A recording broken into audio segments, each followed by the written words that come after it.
Hello, I'm Amy. I'm the admin for the Instagram page for the Gospel of John project. Today we're going to start a series of interviews with Kevin Green, the creator of the Gospel of John project. So first we wanted to take you into the studio where it all happens, Fat Cow Studios. Let's go in and check it out.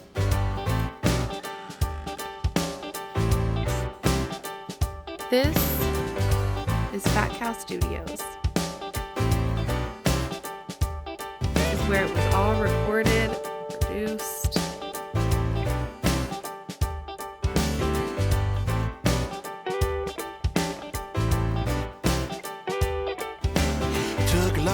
We are going to interview the creator, producer, writer of the Gospel of John project, Kevin Green.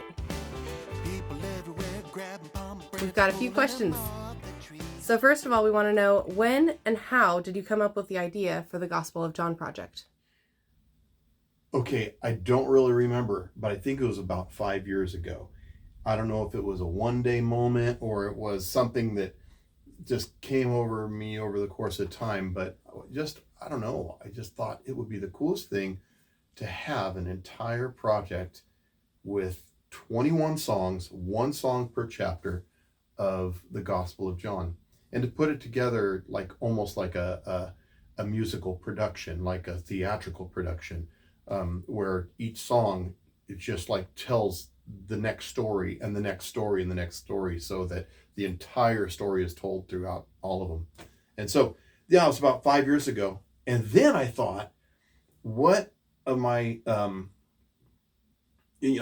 had to write the songs. I get all these great ideas and never do anything about them. But I started to write a few of the songs, but with what I do as a pastor, and I'm very busy and my brain is very involved all the time, I just didn't have the energy to write songs. I think during that 5 year period while I was dreaming this thing up, I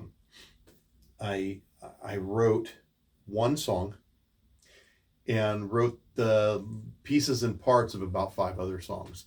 And so the idea was there. I wanted to complete it. And then one day I was praying before Sunday morning service, and I'm telling you, God spoke to me, because I wasn't thinking about this. You know, it's God when he's telling you something totally not in line with what you're praying. I'm praying for a good Sunday morning service, and then God just says, I want you to take 3 months off and do the Gospel of John project. And I broke down in tears, like, that's crazy. And okay, well, I'll do it. So I called my friend Bill Holdridge, who's the head of Appointment Ministries, and ran it by him. And then he thought it was a great idea. And then I started sharing it with a few other people, and talked to the board, talked to people at church. And before you know it, we got it all planned out from January through March to write 21 songs and record and get it all done. And so that's how it happened. And 3 months, that's miraculous. I didn't think it was that big a deal to write 20 songs in 3 months until you start doing it. And when it's done, you look back and say, I cannot believe that I wrote that many songs in that short amount of time. So what was the first song you wrote for the album? The first song I wrote was number 5, When the Water Moves. I had this really cool groove, and it was just that, which is really boring, right? And musically, I like to take things like that, something really boring and just straight up, and then I change the bass notes, and all of a sudden the whole attitude changes. So it's right, everybody thinks that's a major thing.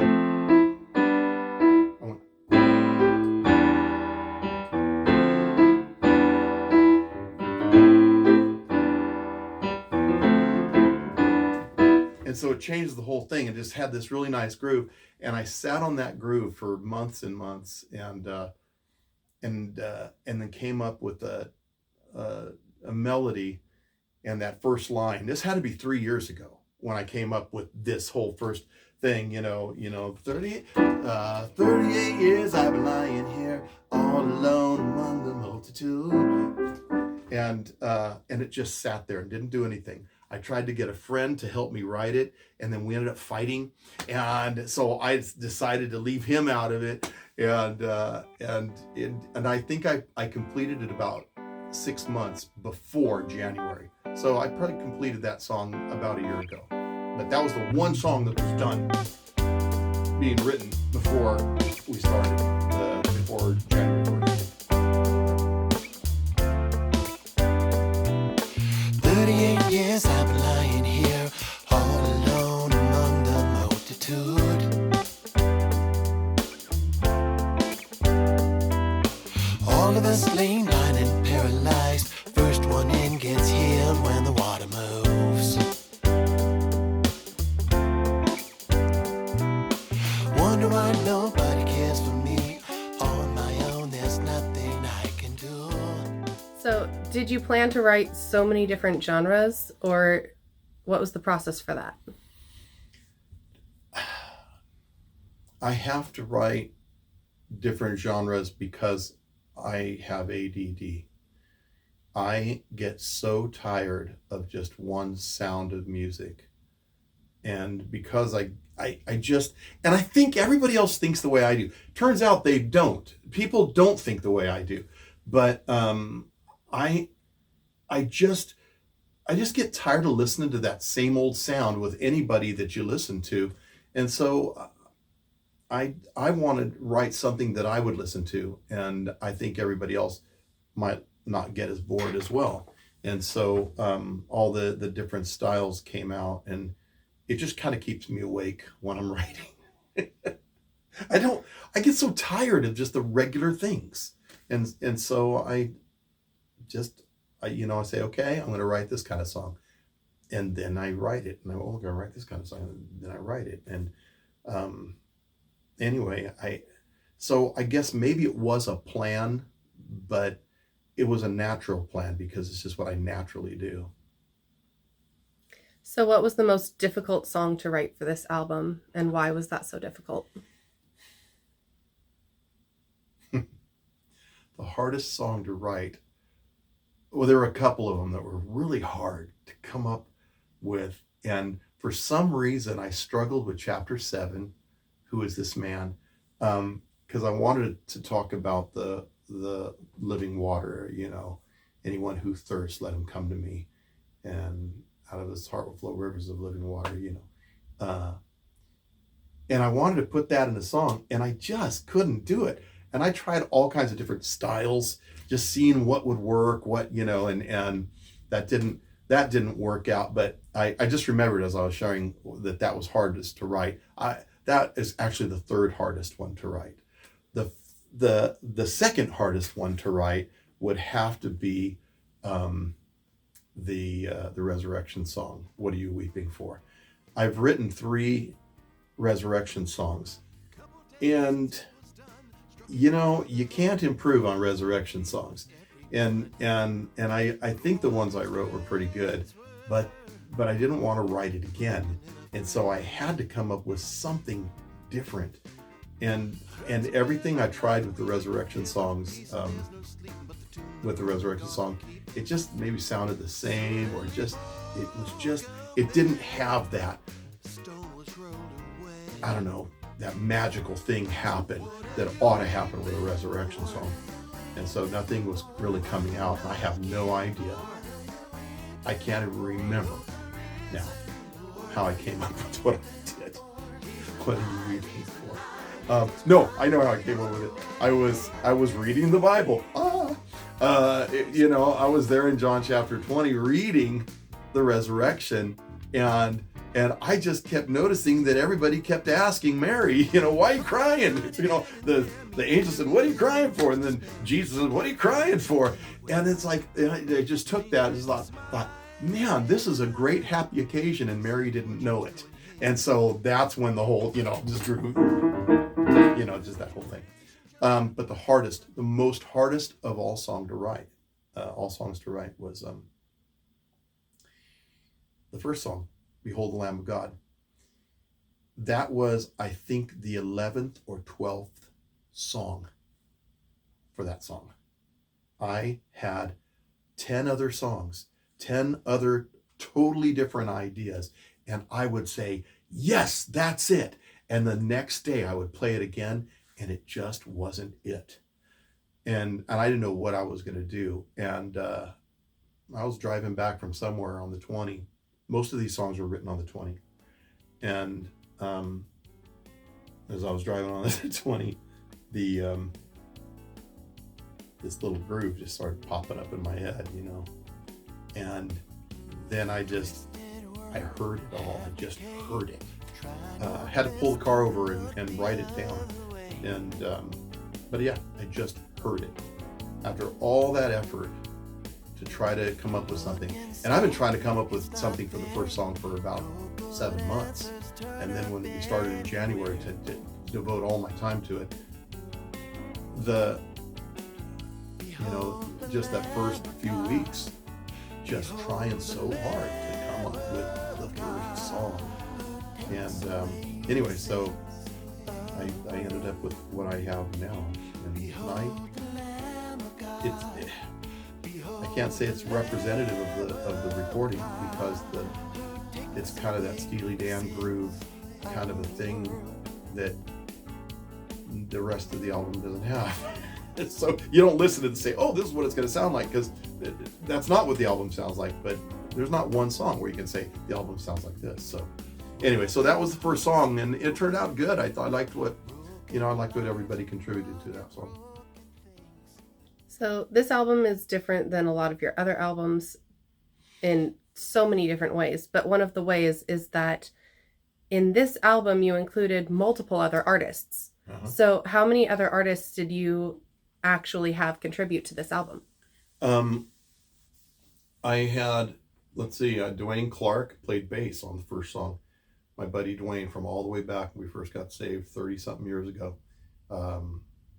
And so he played bass on a couple of songs. He played guitar on another couple of songs. It was great having him do that. He played upright bass on number 14. That was great. Then I had Pastor Chris Vanover from Nashville, Tennessee, great guitar player. I wanted somebody who could really play that chicken picking thing, you know, and so I contacted him, and he and I didn't know each other very well at all, but we knew of each other. We're kind of friends, but we got to be very good friends through the recording process. That's cool, you know. Technology, we were able to have him record it without being in the same place. And so I had Chris Vanover play on number 9 and also number 13. And I had, Les Beck. Les Beck played harmonica on number 11 and number 7, and it's the most amazing thing. So those 3 guys in particular were pretty huge, but I think another very huge artist, if you want to put it, I don't know if I call these artists, I call them musicians, but I guess they're artists, would be Clint Thurber, my son-in-law, who just killed it. I mean, on number 19, that was him shredding the guitars. That's Clint Thurber. Clint also played on number 3, that little background acoustic guitar, and Clint played on a bunch of others. I can't remember which ones, but he did. And Garrett Barker played on number 16, that sweet little guitar stuff in the middle of all that. You got to hear that. I'm only giving you numbers because I see these songs as numbers. I just give you the chapter and I know what it is. If that makes it hard for you, look up the chapter and then you'll know what song it is. Also, I had the mayor, Bill Wells, mayor of El Cajon, California. Bill Wells played saxophone, tenor saxophone on number 2, with where I played trombone on that one, and Jeff Grant played trumpet. And okay, so I got all of those guys in there, the musicians. Did I have missed anybody? You don't know if I missed anybody. And then, of course, for the singers, I have all my family, that's, can I say you? Can I say you? Okay, you sang on this. Uh, my daughter Amy, my daughter Carrie Ann, my daughter Sarah, where Sarah played the bigger part of all of this. She sang on number 4. She was the singer on that, and she also did all the background vocals on number 11, which I think was her finest work. And also my wife Erin, she sang on a bunch of them. A lot of the background vocals I had all my wife and daughters doing it. And then also had John Heldstap sing background vocals on number 7. And that was cool. I think that was one of my smarter moves, getting him to sing a harmony with me on that song. So there's all those people, and I really feel bad. I feel like I've left somebody out.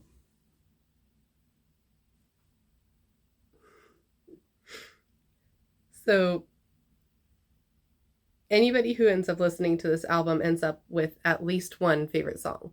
Yeah. So do you have a favorite? And why would it be your favorite? I think I have about 4 favorites. Because every time I listen to that song, I shake my head and say, how did I do that? That makes me even cry. That's the hardest thing to even understand, how I was able to do any of this.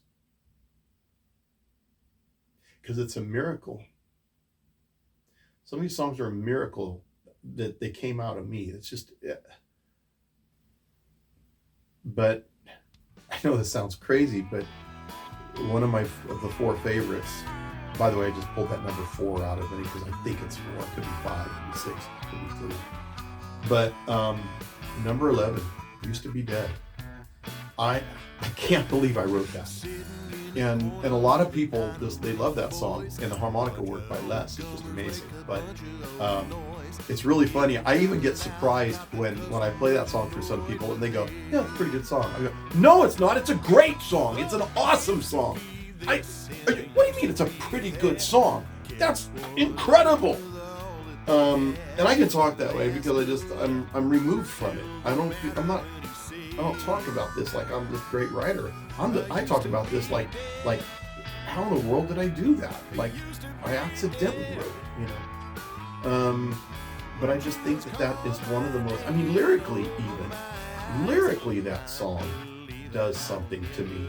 But anyway, that's, to me, that's one of the best songs on the record. But another favorite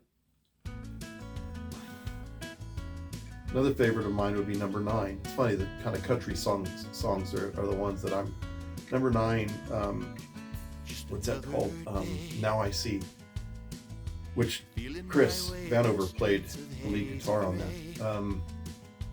Gosh, I had that groove going for about maybe a year before before this January time period started. And just had a just run through my head all the time. And I could pick up the guitar and just play it. And anyway, I was mowing the lawn one day, and as I was mowing the lawn, the whole idea and all the words just came flowing through me. Every line, I remember even what part of the backyard I was on when I wrote that line or that line. But I love the song because it's just such a nice groove. And again, the story, it all comes with a punchline of just the fact that if you get saved, and really the message of the song is if God touches you and you get saved, a whole lot of people are going to get mad at you. And with the punchline at the end of that song, that now I find in my sight they've all lost their minds. This crazy world would rather have you blind, and that's true on a lot of levels. But anyways, I love just the way that song feels, and I love the message in it. And anyways, so there's that. So those 2 are my favorites. Hold on, I'm going through the songs. Number 13, The Way Up. That song, my son-in-law, plays all kinds of different music in my home, and one of them is the High Kings, the Irish group, and these guys, and I just listen to these guys, and there's such a heartfelt something about it, and then which, by the way, when I write, I write in my head. That's why I drive the 20, or I'll just drive down to Mendocino, because I need to write a song. So I'm going to get in the car and drive, and the melodies start to come, and I could hear the melodies, and I come home and write them down, or I pull the car over and write a melody down. But when I was in high school, when I first started really writing, I did it like most people write. Most people write by just kind of banging around on the instrument until something good comes out. And I started thinking how crazy and stupid that is, because you may as well, if you're going to do it that way, you may as well have your cat walk across the piano and see if it comes up with anything good, because that's the same concept. But rather, if you just think and you take a melody and you just run that melody, without the limitations of an instrument, and then you can even repair that melody or whatever, whatever it needs. But anyway, with all that said, I think, what am I going to do? What am I going to do with this chapter 13? And I did the old technique of writing. I was in my office, and I was in my computer, and I turned, and I just said, well, do something. And it went, I can't even play it now. I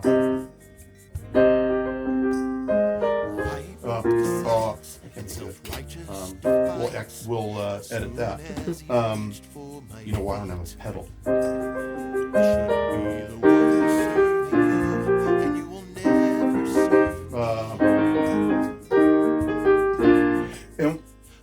But anyway, I was just banging around, and that kind of came out. It just kind of came out. And I said, oh my goodness, that's so... do it again, don't forget it. And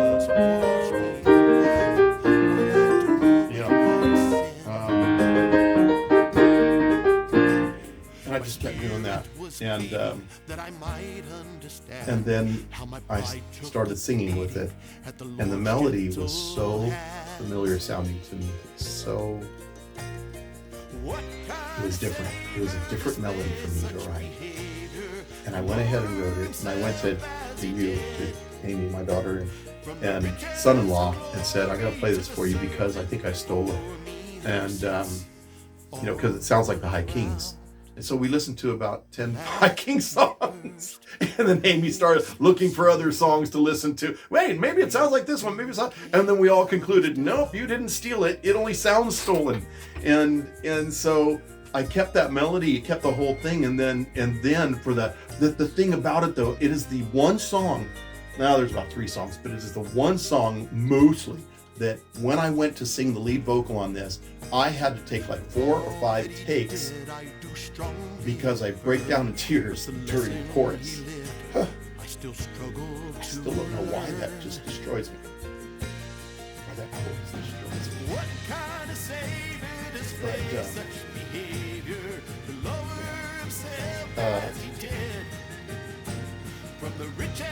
But with that, the words, the way up is down, the way up to the kingdom is down. I got that from Alistair Begg. Because in the writing of all of these things, I shared this on another interview with the Point of Ministries, but when I write these songs, lyrically, I want every angle I could possibly find. And so for every song, I listened to several Bible teachings. I read through several commentaries in just putting these together. And I was listening to Alistair Begg teach on chapter 13 of John. And he just said, he says, what was he doing? He says, well, the message is this, the way up is down. And when he said that, I knew I've got a song now. I've got a song. But anyway, so those 3 songs I think mostly are my most favorites. But then when I start listening to a lot of the other songs, I go, hey, I like this one. And, there are some that I think I wrote, and they're like, I didn't think much. I didn't think much of chapter 12. Here Comes the King. I didn't think much of that at all. But after it was all done, it was like, I think I really like this song. So I don't know how that works. But anyway, so I think those are 4 of my favorite songs. I like chapter 20. I like the What Are You Weeping For? That's one of my favorites. But I don't know. So there. So this interview is just the beginning. We want to go ahead and do an interview for each of the songs coming up now. So this actually concludes all of the questions that I have for you, unless you would like to say anything else before we end this. I want to say that this is an entire project. If it's to be done properly, you have to listen to it from beginning to end. And then you get the full effect. I don't think you can walk into a theater and see 1 or 2 acts of a 21 act show and walk away going, well, it was pretty good. I don't know. No, you have to put it all together, because there are going to be high points and low points but when you put all those high points and low points together, it all comes out into this one message, and you walk away with something big. But you can't walk away with something big if you're just going to listen to 2 or 3 songs. But if you listen in order, I do believe something happens, because if you read the Gospel of John in its order, you get what John was looking for, and that these things are written that you may believe, and that by believing you may have life in his name. I think that when you listen all the way through, it'd be like reading all the way through the Gospel of John.